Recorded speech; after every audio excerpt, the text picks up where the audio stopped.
Olá, seja bem-vindo ao canal Fogueira do Terror. Chegue mais perto do fogo, não fique longe da luz. Não sabemos o que se esconde nas sombras. Hoje iremos testemunhar 3 relatos reais e perturbadores. Meu nome é Sebastião. E se existe uma coisa que eu aprendi na marra, é que a vida não anda para frente. Ela arrasta a gente para lugares que a gente pensou que nunca mais ia pisar. Depois de perder meu emprego na cidade, voltei para o distrito onde cresci. Voltei para a casa velha da família e para a obrigação de cuidar da minha mãe. Ela mora num sítio mais afastado, já sem muita saúde, e como minha moto fundiu o motor, só me sobrou uma bicicleta Monarch antiga, pesada, rangendo como se fosse feita de ossos velhos. A cada 3 ou 4 dias, eu atravessava a estrada de terra para levar compras, remédios, essas coisas. De dia, o caminho era tranquilo. À noite, não. Porque na metade do trajeto fica a casa. Ninguém sabe quem morou ali. Uma estrutura largada, sendo comida pelo tempo. O telhado torto parece que levou uma pancada gigante. As paredes tomadas por limo. O mato engoliu a cerca e sobe pelas janelas como dedos verdes e frios. O pessoal da roça sempre contou histórias sobre ela. Histórias que eu ignorava. Até o seu Adalto, um homem duro, feito tronco de aroeira, jurava que tinha visto algo no telhado. Uma criatura pequena, agachada, que virou a cabeça para ele. Eu sempre tratei como superstição, até o dia em que eu ouvi. Era fim de tarde, o céu laranja já quase apagado. Quando passei pela casa, ouvi um som curto, um assobio fino, seguido de uma risadinha abafada. Riso de criança se escondendo. Parecia que vinha de dentro do mato alto. Parei a bicicleta. O silêncio pareceu se juntar ao som da minha respiração. Mas nada aconteceu naquele dia. Aconteceu depois. Numa noite, voltando tarde, resolvi olhar para o telhado e vi, agachado na parte mais alta, uma silhueta pequena, do tamanho de um menino, encostada, imóvel, como se estivesse esperando. Quando eu gritei, a coisa virou a cabeça para mim. E aquele movimento não era humano. Era suave demais, rápido demais, errado demais. E então ela se levantou, ou melhor, se desdobrou. E sumiu para trás do telhado. Fugi, e a partir daquele dia comecei a evitar o caminho. Fazia um desvio enorme só para não passar por ali. Mas uma hora não deu para evitar. Eu precisava levar os remédios da minha mãe. Decidi passar direto, sem olhar. Quando passei pela casa, senti um alívio infantil, idiota, até ouvir os passos, no mato ao meu lado, acompanhando a bicicleta. Rápidos, quebrados, irregulares, como se a coisa corresse tropeçando, mas sem cair. Até hoje eu lembro, 2 pontos brilhantes na escuridão, olhos baixíssimos na altura da roda da bike e olhando direto para mim. A coisa saiu do mato, veio para a estrada, atrás de mim. Eu pedalei até sentir que ia vomitar. Só parei quando vi o primeiro poste da estrada principal. Pensei que era isso, que tinha acabado, mas não tinha. Uns dias depois, minha mãe ficou sem remédio. E aquele dia caiu uma tempestade como poucas. Mesmo assim, eu fui. A estrada era lama pura. A bicicleta atolava, travava. E quando cheguei perto da casa, a corrente arrebentou. A chuva batia tão forte que parecia a mão batendo na minha nuca. Foi então que eu vi, vindo de dentro da casa, toque, toque, toque. Mas aquela casa não tinha porta inteira. O som mudou para um arrastar lento. E então eu vi. Da escuridão da porta sem porta, saiu primeiro uma mão pálida, comprida demais. Depois outra. Depois a cabeça, pequena, torta, com aqueles mesmos olhos amarelados brilhando sozinhos na chuva. A coisa se puxava com os braços, como se arrastasse um corpo que não funcionava, mas era rápida, rápida demais para algo que não usava as pernas. Então, ela fez de novo o som que ouvi meses antes. Aquela risadinha abafada, aquela coisa de criança escondida atrás da cortina. Eu não lembro de pensar, só lembro de correr. Correr sem olhar para trás. Correr até o asfalto, até a vila, até conseguir trancar a porta de casa. E eu fiquei ali, molhado, tremendo, esperando amanhecer. Isso faz 3 ou 4 dias. A bicicleta ficou lá, a mochila com os remédios da minha mãe também. Eu não voltei. O telefone toca sem parar. Eu sei que é ela. Eu sei que está piorando. Mas eu não consigo ir. O caminho está fechado. Aquela coisa venceu. Meu nome é Lucas. E antes que você ache que tudo isso é exagero, eu preciso dizer, nem mesmo eu acreditaria se não tivesse vivido cada segundo. Mas no interior, em certos pedaços de terra esquecidos pelo mundo, tem coisas que crescem, mesmo quando ninguém planta. Eu moro num sítio pequeno com a minha mãe, Andréia, e meus irmãos André e Denis. A casa é simples, tão simples que parece sobreviver por teimosia, com blocos expostos, sem reboco, sem cor, igual à nossa vida. Meu pai sumiu para o corte de cana, ou talvez garimpo. Ninguém sabe ao certo. Ligava pouco, mandava quase nada. Aos 23 anos eu virei o homem da casa, o que significa que eu carregava nas costas uma terra seca que nunca dava nada. Nosso dia era sempre igual. Eu acordava antes do sol. André ajudava quando podia. Denise ainda era criança demais para isso. A horta era sofrida, as galinhas magras e a terra. A terra parecia morta. Era como se tudo naquele lugar estivesse condenado a não crescer. A tarde que não terminou. A caminhada de volta do trabalho até a casa sempre me dava uma sensação estranha, como se o dia se arrastasse só para me lembrar da vida que eu levava. E foi numa dessas tardes, com o sol roxo, morrendo e levando a luz embora de um jeito triste, que tudo começou. Eu vinha perto da cerca de arame farpado que separa nosso sítio de um pasto abandonado. Um lugar que ninguém pisa há anos. O capim alto cresce ali como se escondesse alguma coisa. E foi ali que eu vi ela.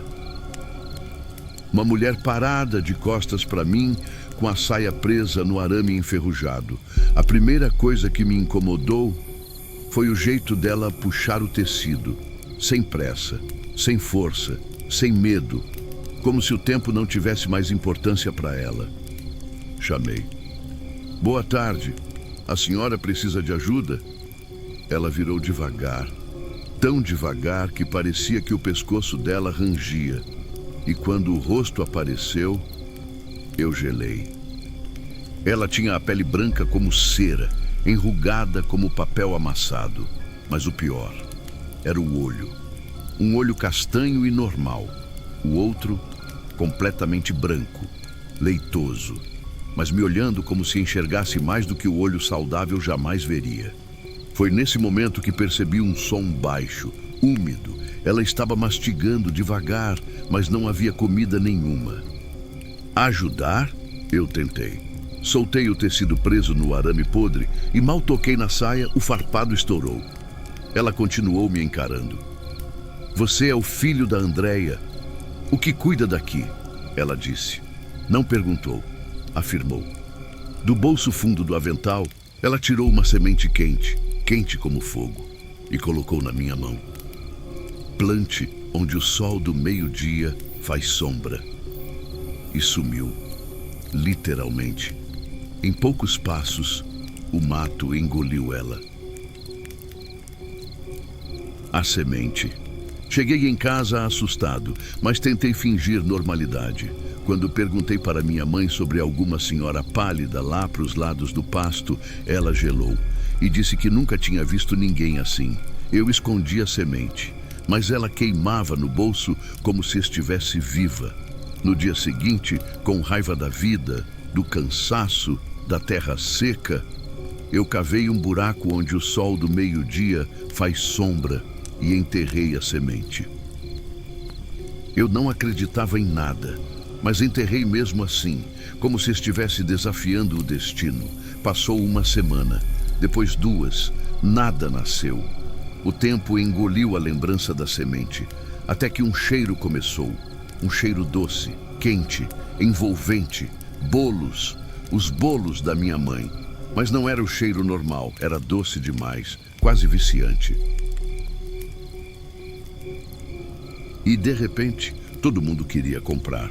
A casa começou a encher de gente, dinheiro entrando, vizinho que nunca veio visitar aparecendo no portão. O cheiro tomava a casa inteira, mas tinha algo errado, porque para mim o cheiro parecia terra úmida e baunilha misturados, e ninguém via isso, só eu. O preço foi quando Denis adoeceu, febre que queimava, suor gelado, olhar perdido, e no quarto dele o cheiro era tão forte que parecia grudar na garganta. Na segunda noite, dormindo, ele começou a falar. Descreveu o olho branco, o olho da mulher. Ela está na porta, o olho dela não pisca. Eu quase vomitei. E então, Denis começou a fazer o mesmo som úmido, o mesmo som de mastigação da mulher. Minha mãe chamou a benzedeira, Dona Elsa. Ela entrou no quarto, olhou ao redor e disse: "Não é coisa de fora, é coisa que foi plantada aqui dentro." Naquele momento, eu soube. A culpa era minha. O que estava crescendo. Quando a noite caiu, peguei a pá e fui até o lugar onde enterrei a semente. A terra estava fofa, úmida, respirando. Eu cavei como se estivesse tentando arrancar o próprio pecado do chão. E então, encontrei raízes finas como fios de cabelo, pálidas, vivas, se mexendo. Elas iam para baixo da casa. A semente tinha crescido, para dentro da nossa vida, para dentro do Denis.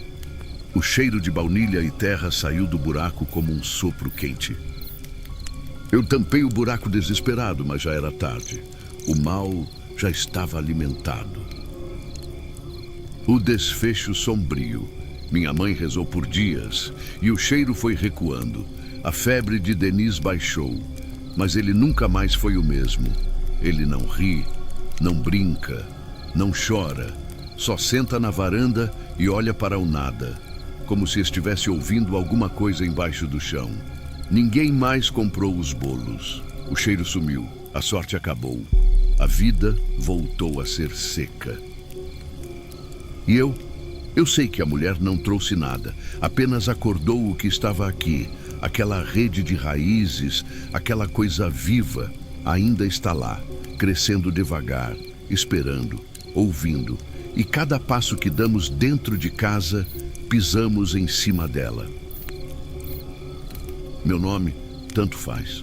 O que importa é que desde aquela noite eu não consigo mais dirigir sem olhar para o retrovisor a cada 5 segundos. Não importa se é dia, se é uma avenida movimentada, eu sempre olho, porque eu sei o que eu vi. E o pior, eu sei o que viu a mim. Isso aconteceu há 3 meses, quando eu ainda rodava como motorista por aplicativo, sempre à noite. A madrugada paga melhor, dizem, mas ninguém fala do peso, do silêncio, da sensação constante de que o perigo está sempre no banco de trás.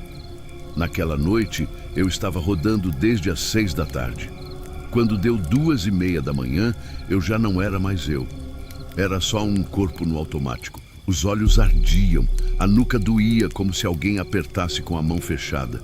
Eu deixei o vidro aberto só o suficiente para o ar frio bater no rosto e me impedir de dormir ao volante. A cidade estava morta, não quieta, morta, como se tivesse sido evacuada horas antes. E então o celular vibrou. A última corrida da meta. Aceitei. Se eu soubesse, o passageiro entrou sem olhar na minha cara. Deu boa noite, só isso. O destino era um bairro no alto da cidade, daqueles que o mapa mostra, mas você nunca pisou. Enquanto subíamos, o cenário mudava como se estivesse se desfazendo à nossa frente.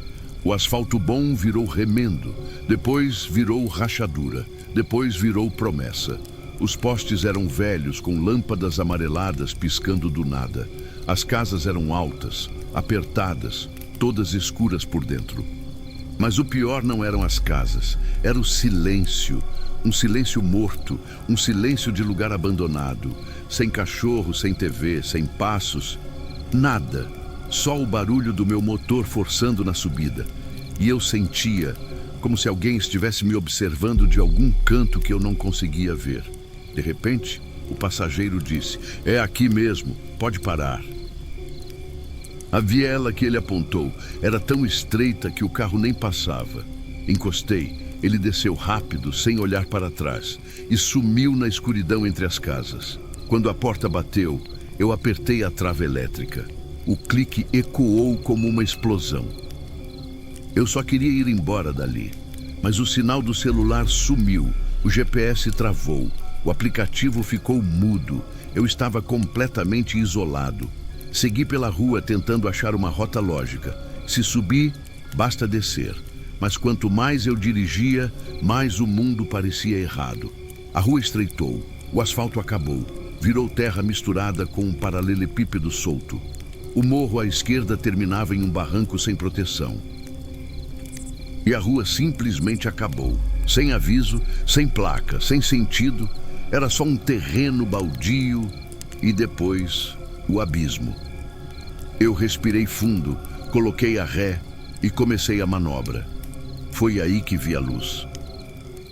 Na beira do barranco, quase tocando o vazio, havia uma fogueira acesa e ao redor dela 4 figuras. Eram silhuetas negras, imóveis, viradas de costas para mim, olhando para o fogo. Na hora pensei: moradores de rua, um pessoal se aquecendo. Beleza, sem perigo, mas enquanto manobrava, meu ângulo mudou. E o que eu vi congelou a minha alma ainda acordada. Eles não se mexiam, não respiravam, não faziam sombra como gente normal. As sombras deles se contorciam, mas não com o fogo, não com a luz.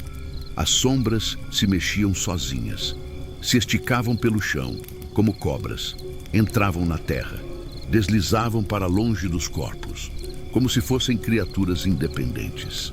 Eu tentei ignorar, só queria ir embora, mas aí o pneu raspou na terra e fez um barulho seco, e tudo ficou absolutamente imóvel.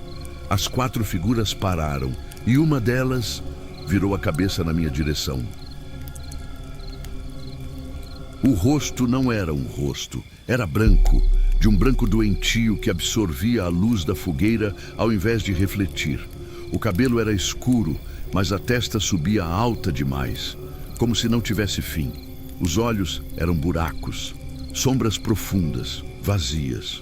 Quando ela virou, as outras 3 viraram exatamente no mesmo segundo, não uma fração depois, não quase junto, perfeitamente sincronizadas. 4 rostos brancos, 4 buracos no lugar dos olhos, 4 sombras distorcidas no chão, se mexendo como animais famintos. O cheiro chegou antes que eu pudesse reagir. Doce, muito doce. Um doce queimado, pesado, quente, como o melado fervendo, como açúcar sendo esquecido na panela e virando carvão.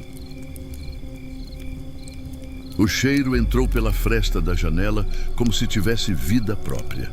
E então, o teto do carro levou um tapa. Um estalo seco, forte, bem acima da minha cabeça. Não tinha ninguém perto. Ninguém. Eu tentei engatar a primeira e fugir.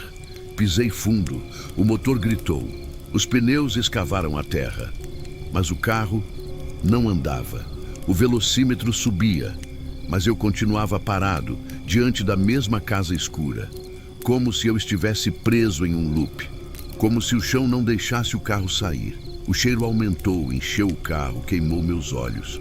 E então, o rádio ligou. Sozinho.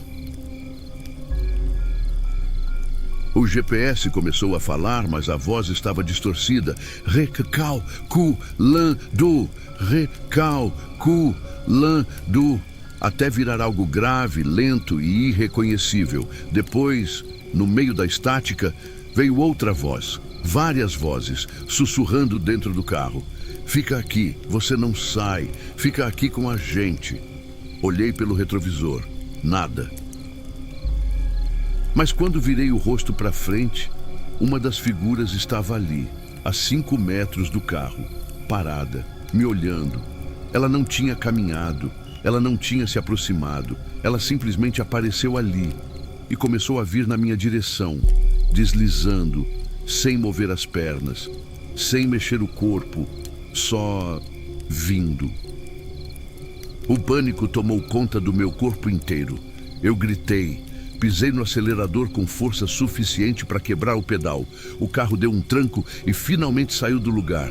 Eu não desci devagaroso o lugar, eu nem pensava, eu só queria distância. O carro derrapou, perdeu o controle e BAM! Eu bati no único poste da rua. O impacto desligou tudo. O rádio, o som, as vozes, a fogueira sumiu. Quando eu levantei a cabeça, ofegante, tremendo, quase vomitando, o barranco estava vazio. Só terra e escuridão. Nenhuma fogueira, nenhuma figura. Como se nada tivesse acontecido, como se eu tivesse inventado tudo. Mas o cheiro de açúcar queimado, esse ficou dentro do carro, ficou nas minhas roupas, ficou no meu nariz por dias. No posto, o mecânico Walter me disse: "O senhor deu sorte, não é o primeiro a bater tentando sair dali. Depois de meia-noite, ninguém sobe esse morro. Ninguém." Eu não perguntei mais nada. Só entreguei o carro no dia seguinte e parei de rodar à noite. Porque o medo de um assalto, a gente entende, mas o medo do que não devia existir, esse nunca vai embora. Se você chegou até aqui, então já sabe, a fogueira do terror nunca apaga. E se quiser continuar ouvindo histórias que tiram o sono e acendem aquele medo escondido, inscreva-se agora no canal. Deixe seu like para manter essa fogueira acesa. E comenta aqui embaixo: "Eu fiquei até o fim." Assim eu sei que você é dos que encaram a escuridão sem desviar os olhos. Obrigado por estar do lado de cada fogueira. Até a próxima noite. Se você tiver coragem de voltar.